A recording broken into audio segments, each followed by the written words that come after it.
Доброго дня, мои дорогие слушатели и смотрящие. Сейчас в мире происходят глобальные изменения, которые затронут весь спектр привычной нам жизни. Третья мировая война уже не за горами, ведь прошло более 100 лет со дня окончания Первой мировой войны. Много изменилось за это столетие. Империалистические и монархические державы мира пали под натиском суверенитета, демократии, социализма и фашизма, что привело к началу Второй мировой войны. И сейчас назревает Третья мировая война, а затем и Четвертая мировая война. Новый глобальный конфликт положит конец эпохи демократии, социализма и фашизма. Замена им придет неосуверенитет мира с новыми идеологическими терминами. Но возникает один вопрос. Почему Третья мировая война неизбежна? И насколько близко мы к этому подошли? Сегодня мы с вами об этом поговорим. Меня зовут Евгений Усихаин, и вы на моем канале «Рассказ всадника».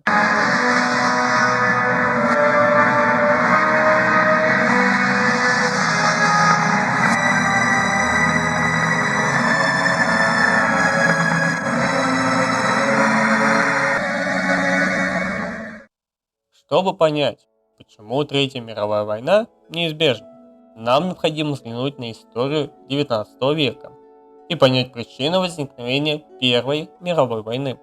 Однако сначала давайте рассмотрим некоторые ключевые моменты, предшествующие началу XX века, которые сформировали почву для будущего глобального конфликта.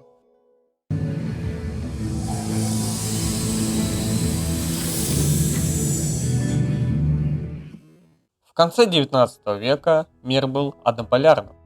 Большинство стран были колониями других, более крупных империалистических держав.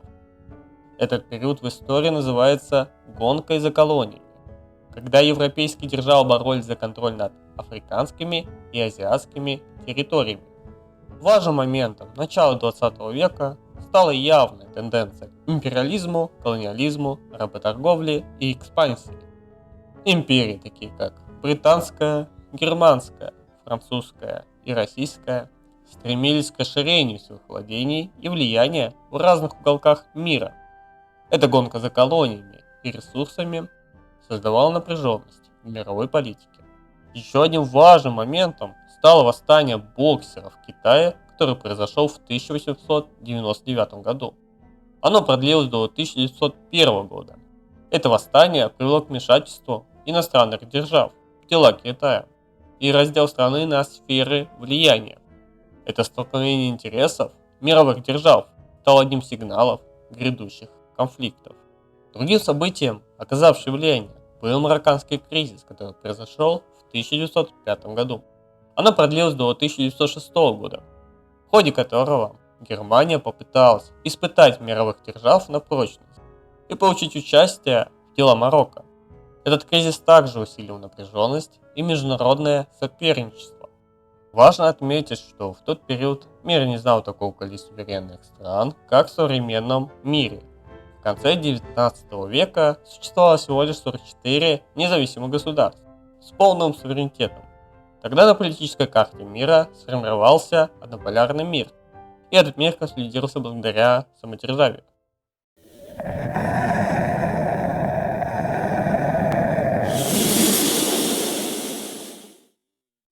Начало 20 века было пересходным с начала 21 века во многих аспектах.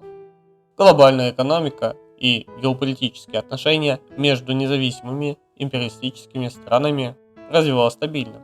Одним из наиболее значимых аспектов этого развития было активное развитие мировой промышленности.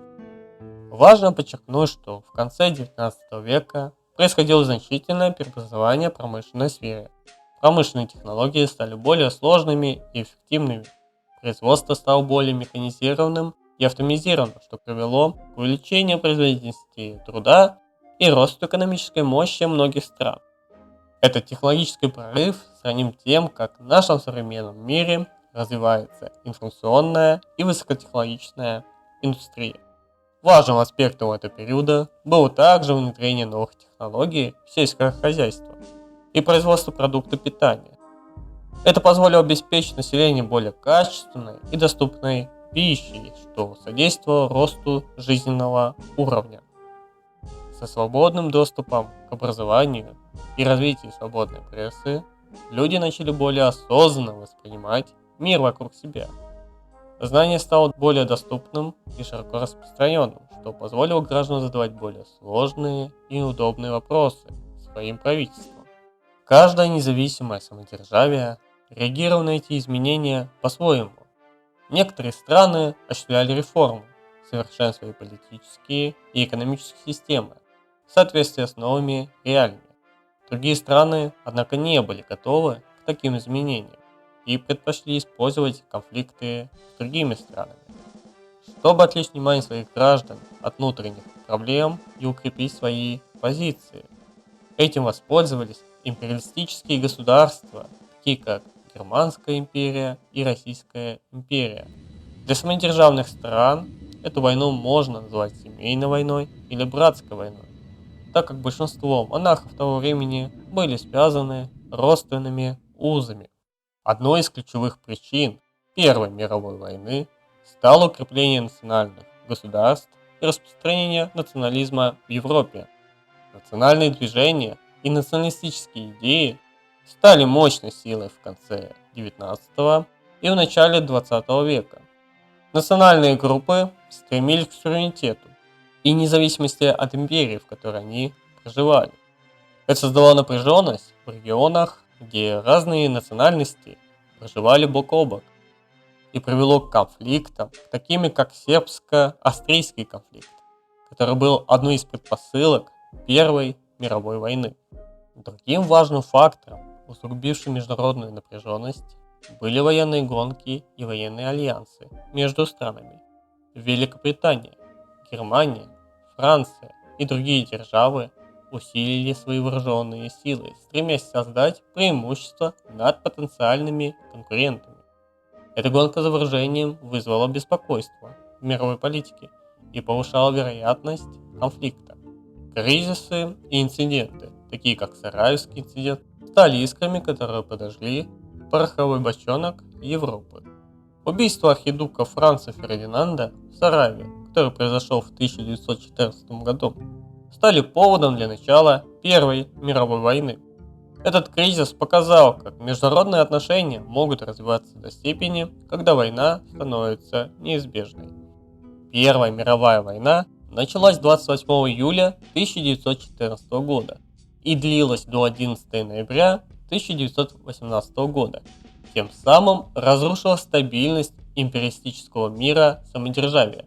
Этот конфликт имел огромное значение и породил множество последующих событий. Он не только поставил крест на монархических империях, но и послужил началу новой эпохи, в которой зародились демократия, социализм и фашизм. Кроме того, Первая мировая война спровоцировала появление новых независимых суверенных стран в мире и переформирование глобальной политической карты.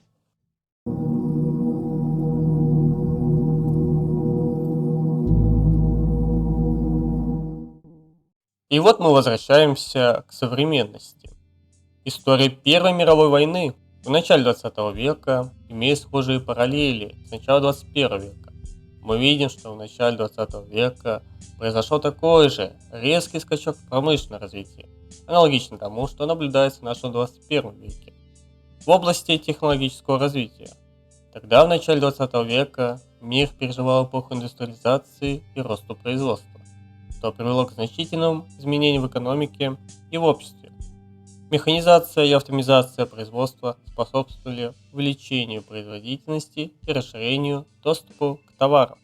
В нашем 21 веке, вместе с цифровой революцией и технологическими прорывами, мы переживаем революцию в информационных технологиях. Интернет и мобильные устройства проникают во все сферы нашей жизни, меняя способы общения, работы, образования и развлечений. Ключевые технологии, такие как искусственный интеллект, интернет, биотехнологии и квантовые вычисления, открывают новые возможности и вызовы для человечества. Эти изменения в технологической сфере существенно влияют на общество и мировую политику. подобно тому, как промышленная революция меняла мир в начале 20 века. Также, подобно началу 21 века, когда активно развивалась свободная пресса, сегодня информационное пространство стало доступно широким массам через интернет. Этот доступ к информации делает нас более информированными и аналитически грамотными. Люди могут получать новости, обучаться, обмениваться мнениями и создавать контент в онлайне. Это способствует формированию информированного общества, где граждане могут участвовать в демократических процессах и выражать свои взгляды на текущие события. Этот процесс, подобно активному развитию свободной прессы в прошлом, имеет глубокое воздействие на политическую и социальную динамику нашего времени. В результате таких изменений страны с авторитарными режимами начали беспокоиться о потере своей собственной власти. Стремление сохранить контроль над государством и ресурсами может привести к созданию напряженности в отношении с другими странами и регионами, подобно тому, как это происходило в прошлом. Эти напряжения, подобно тем, которые возникали в начале 20 века, могут быть обнаружены в разных уголках современного мира. Грузия, например, столкнулась с конфликтом в регионе Южная Осетия, который привел к вооруженному столкновению с Россией.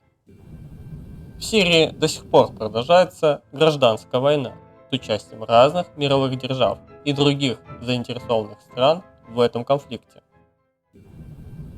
Между Россией и Украиной возник кризис в Крыму и восточных областях, который также спровоцировал напряженность между Россией и Объединенным Западом, что впоследствии привело к началу мирового конфликта.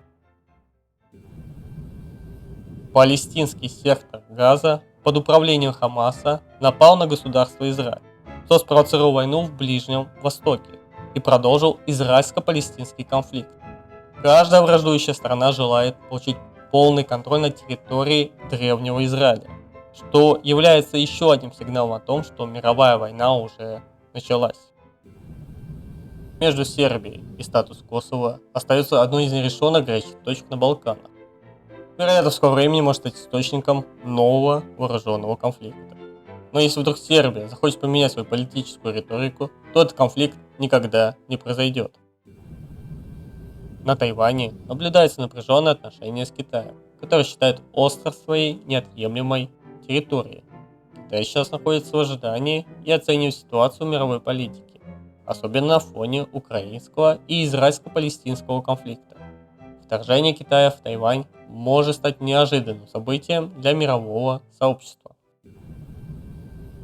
В регионе Кавказа, в частности на Горном Карабахе, возникли конфликты между Азербайджаном и Арменией. Однако совсем недавно Армения решила передать эти территории Азербайджану, но возник новый спор. Зангезурский коридор станет новой причиной вооруженного столкновения в ближайшем будущем, где Азербайджан захочет объединить свои территории со своим эсклавом за счет территории Армении. Африка также испытывает свои геополитические вызовы, включая конфликты на востоке континента и борьбу за контроль над ресурсами. Западное влияние на Африку постепенно уходит, и во многих африканских странах происходят государственные перевороты, что способствует формированию собственных африканских интересов. Возможно, в ближайшие 10 лет мы увидим Африканскую Федерацию со своим африканским миром.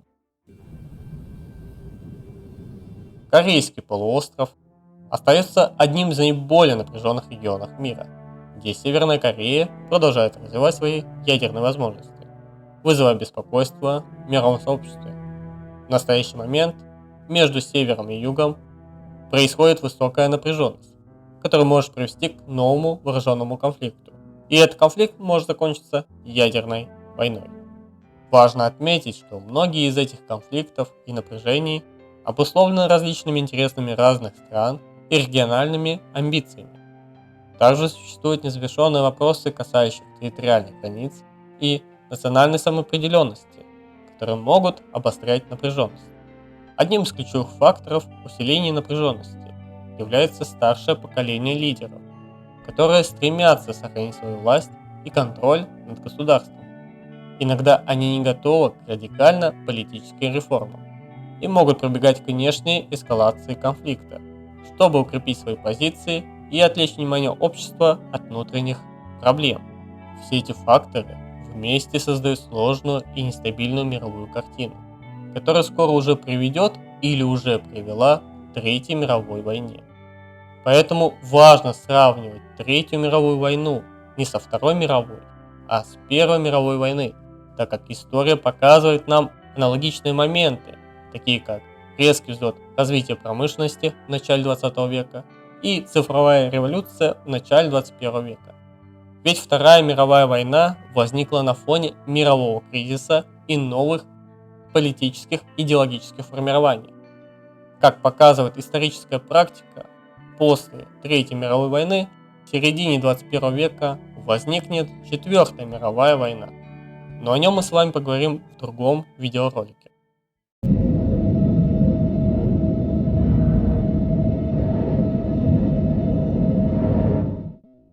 Мы на пороге нового идеологического развития. Мировые войны – это неизбежный процесс любого цивилизационного развития. После периода Первой и Второй мировой войны из 44 независимых государств возникло 197 независимых стран в современном мире. Также я хочу подчеркнуть, что в конце 19 века было всего лишь 1 миллиард людей на планете. Сейчас на современном мире уже 8 миллиардов. Вероятно, после предстоящего мирового конфликта число государств и людей еще увеличится вдвое. Чем больше людей на планете, тем больше увеличится количество государств. Такова риторика мировой политики, идущая от простого понятия к суверенитету к неосуверенитету. Но в идеологии всегда проявляется момент мирового кризиса. Я очень надеюсь, что текущий мировой конфликт не перерастет в ядерный конфликт, ибо это потребует много жертв и разрушений, а человечеству вновь придется возвращаться обратно в прошлое и снова идти по этому кровавому пути. Однако, если мы сможем пережить два предстоящих для нас мировых конфликта без ядерного столкновения, то Четвертая мировая война, возможно, станет последней мировой войной для человечества на этой планете. Ну что же, дамы и господа, надеюсь, мое видео было для вас интересным и увлекательным. Ставьте лайки, если согласны с моим мнением, или дизлайки, если не согласны. Но обязательно подпишитесь на мой канал, ведь ваша поддержка ускорит производство нового видео. Наш мир состоит из бесконечного цикла хаоса и порядка, жизни и смерти, и лишь вам решать, жить в колесе сансары или стать свободными.